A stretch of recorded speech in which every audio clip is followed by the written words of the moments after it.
경희서당의 강경입니다. 오늘 34부 합니다. 오늘은 궁궐에 있는, 중국 궁궐에 있는 신하들 이야기가 좀 있을 것 같습니다. 오늘 우통, 광래, 좌달, 승명이라고 했습니다. 신하들이 있는 또는 신하들이 공부하는 도서관 이야기도 좀 있습니다. 하나씩 볼게요. 자, 오늘 배우시는 거 우통 광래라는 말, 좌달, 승명이라는 말, 그 다음 기지, 분전, 역취, 군영 이렇게 네 점만 놓고 여러분 해석이 가능하십니까? 그럼 대단하시는데요. 해석이 쉽지 않습니다. 왜냐면 명칭들이 나오기 때문에 한번 볼게요.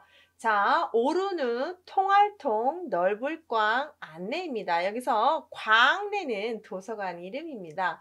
오른쪽에는 광내전이라는 도서관으로 통하고 궁전 이야기죠. 궁전 오른쪽에는 광내전이라는 도서관이 있는데 이런 도서관은 한나라 때 좀 만들어지는데요. 자세히 볼게요.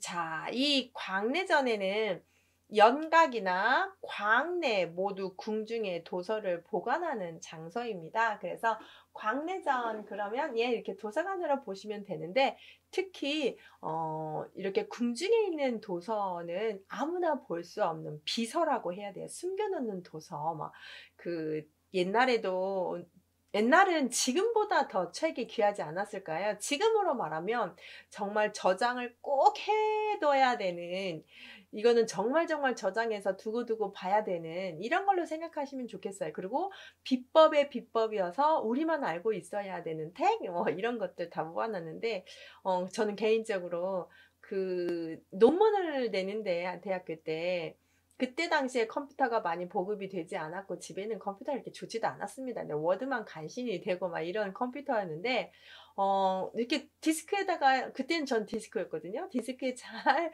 저장을 하면서 했는데 내일이 논문 내는 날인데 디스크에 있는 모든 자료가 날아가 버렸어요. 논문이 하루아침에 없어진 거잖아요. 그래서 그걸 그냥 어떻게 해가지고 마감 전에 논문을 내긴 했는데요. 지금 생각하면 앞이 깜깜한데 정말 이 우리가 지금 현재는 컴퓨터에 뭔가 저장해 놓은 것들이 사라질 때 큰일 나죠. 그리고 반대로 나만 알 수 있는 이 폴더를 하나씩 갖고 있을 때 디스크나 메모리 갖고 있을 때 어마어마한 부자가 된 느낌이잖아요. 옛날 사람들도 이렇게 궁중에 특히 영각이나 광내에 모두 궁중에 도서를 보관하는 장소를 가지고 있습니다. 광내, 광자예요, 광. 그래서 이렇게 도서관이 궁궐에 있다. 이렇게까지 보시고 좌달 승명입니다. 아까 오른쪽에 광내장이 있었으면 왼쪽에는 승명녀라는 게 있다고 합니다. 그럼 승명녀가 뭔지 보셔야겠죠? 한번 볼게요. 승명녀는 서책과 역사책을 교열하는 집입니다. 교열. 교정 보는 집이에요. 조선 때는 예문관이 이 역할을 했고 지금 여기는 중국의 한나라 때 만들었던 승명녀 이야기를 합니다. 그래서 왼쪽에는 이렇게 승명녀가 이르렀다. 거기에 다 통달해 있었다. 그러면 궁궐 안에 도서관도 있고 비법책을 다 숨겨놓는 아주 귀한 도서관도 있고 그걸 교환할 수 있는 승명녀도 있고 아주 도서관 뭐 이런 글 공부 뭔가 업무를 볼 수 있는 모든 것들이 갖춰져 든 궁궐의 모습을 좀 상상이 되시지요. 지금이나 뭐 옛날이나 궁중에서 업무를 보려면 이런 것들은 기본의 기본이었고 이것을 교열하는 사람 상당히 똑똑해야 됐을 겁니다. 과거 시험 봐서 뽑았을 수도 있고 또 뭐 이렇게 되는 사람들을 뽑기 위해서 더 연구를 했고 이 사람들이 또 개혁을 했고 우리나라 조선시대도 집현전 학자들이 또 이런 역할을 하는 게 아니겠습니까? 승명녀는 서책과 사설을 교열하는 집입니다. 인간이 동물보다 우월하게 이 세상을 지배하면서 사는 것, 좀 더 나아가서 후진국보다 선진국을 선도해 가고 있는 이 부분은 다 좀 똑똑해서 그렇죠. 뭔가를 하나를 봐도 새롭게 보기 때문에 더 앞서 나가는 건 사실이잖아요. 옛날에도 이렇게 공부하고 뭔가를 알아가는 임금일수록 더 형군이었을 거예요. 당연히 이런 것들 옆에 두고 우리도 가까이에 보는 역사 조선 시대에 보면 도서관에 학자들과 토의하고 연구하셨던 그 임금들이 훨씬 현명한 정치를 했다고 평가들을 하잖아요.